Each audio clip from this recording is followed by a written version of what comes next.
Hey everybody, it's Chris for AllEars TV and AllEars.net with today's Disney Fast Facts. Today we've got your fun fast facts about Disney's Monorail. The predecessor of the modern monorail system was originally tested in Germany in the 1950s, where it caught Walt's attention, who was in the middle of planning Disneyland. Walt originally considered a hanging train system, but his wife Lillian, who was prone to motion sickness, had a bad experience with the swinging aspect of the hanging train. Walt would never build a system that would make his wife sick, so he opted for a design that placed the train over the beam. In 1959, when the Disneyland monorail system premiered at the theme park, it became the first new-style monorail to operate daily in the United States. The first monorail was the Mark I, built by a company called Alweg. Alweg also designed the Seattle Center monorail, which opened in 1962, which is still running the original Alweg trains, which have traveled over 1 million miles. The Mark I models, which was only 3 cars long, ran until 1961. Alweg also built the Mark II models before suffering financial difficulties that caused the company to close shop. The Mark IIs ran from 1961 to 1969 and added 1 car to each train. The Mark IIIs were introduced in 1969 and consisted of 4 new trains with 5 cars each. These Mark IIIs ran through to 1971 when the Mark IVs took over.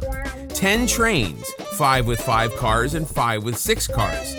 Flash forward 18 years when the Mark Vs arrive at the Disneyland Resort, and the same year the Mark VIs hit Disney World with 12 6-car trains, each approximately 203 feet long with a capacity of 364 passengers.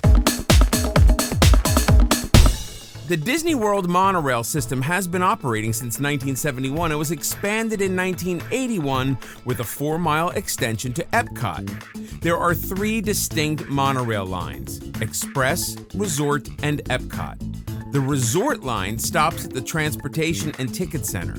When the wait to get on the Express monorail from the Magic Kingdom is long late at night, you can hop on the Resort line with a much shorter wait time and only make 1 additional stop at the Contemporary. The system carries hundreds of thousands of guests each day. When you break it down, it comes to nearly 7,000 guests per direction per hour. And when you do the annual math, it's around 50 million guests per year. The train motors put out 904 horsepower and are powered by a 600-volt electrical system with a maximum speed of 40 miles per hour during, quote, normal operating hours. The trains can actually get up to 70 miles per hour, which is faster than Test Track. As the trains move along the beam, they pick up electrical power from a metallic bar on the beam. The 14.7 miles of track beams are supported by tapered concrete columns approximately 110 feet apart.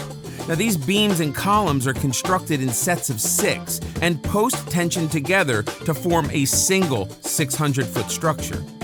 The vehicles use commercial-grade tires to ride on the beam. Amazingly, the track beam is a mere 26 inches wide, but best not to think about that. There are 12 different monorails at Walt Disney World, each identified by the colored stripe down the side of the cars. The colors are red, coral, orange, peach, gold, yellow, lime, green, blue, teal, silver, and black. There was only 1 bad accident in the monorail's history where 1 train ran into another. Those trains were colored pink and purple, and those colors have since been retired. Starbucks even had to redesign its Disney mug where a purple monorail is seen moving through Epcot. The design was replaced with a gray monorail, which does not exist.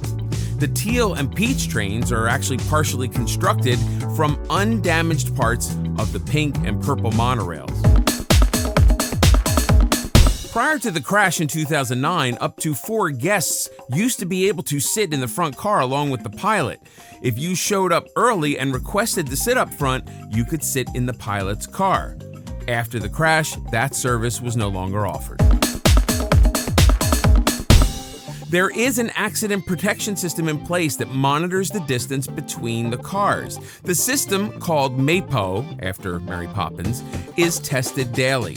Pilots test the system by intentionally getting the trains too close together, at which time the onboard computer turns off the manual controls and automatically applies the brakes.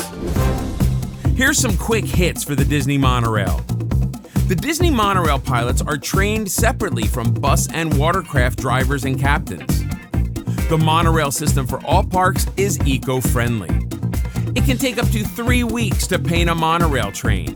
Walt Disney World has 3 diesel-powered tow tractors to move monorail trains in case of an emergency or power failure. Vice President Richard Nixon attended the opening of the Disneyland monorail. Walt Disney asked Imagineer and original monorail designer Bob Gurr to drive the vehicle, and, according to Gurr, they took off with Nixon on board before the Secret Service had time to join him. There's your Disney Fast Facts about the Disney Monorail system. Have a great monorail story? We'd love to hear your thoughts in the comments. Hey, if you like this video, click on that thumbs up. Be sure to stay tuned to AllEars TV and AllEars.net for more Disney news, fun, and stuff. And follow us on Instagram at AllEars.net. New to the channel? Check out our other AllEars videos right here, and please subscribe to AllEars.net. Clang the little notification bell so you immediately get notified when we post a new video. This is Chris for AllEars TV. See you next time.